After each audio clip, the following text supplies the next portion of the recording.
Daabboon kun kan inni tolfame bara 2000 keessa. Umuriin daabboo kana har'a waggaa 18. Yeroo sanas ammasuma gahaa har'as ammasuma gahaa. Yeroo sanas akkasuma jabaata har'as akkasuma jabaata. The same bread.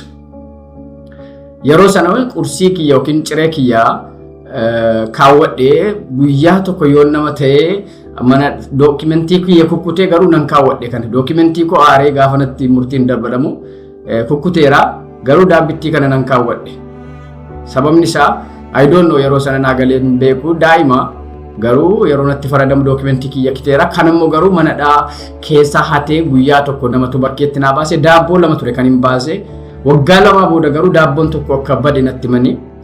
waggaa saniif booda daabboonni kun akka hafennaan daabboon kun har'a na wajjin deemti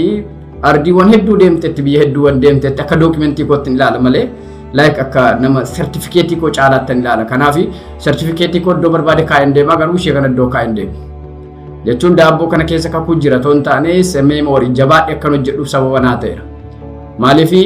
daabboo kana gaafa ilaalu rakkina hojii humnaa mana sirreessaa keessatti ani hojjedhu duwwaa toon taane namoonni hojjetan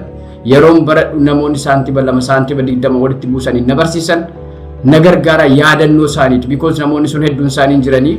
daabboon garuu jireenya sana kan irraanfanne na godha waan tokko karoora koorraa akka duubatti hin deebineef daabboon kun anaaf akka akeektuu kooti sababni isaa akka akeektuu koo gaafa hin jedhu takka milikkita kooti wanta waaqayyo naalaati kana ilaaleen jajjabaadha maaliif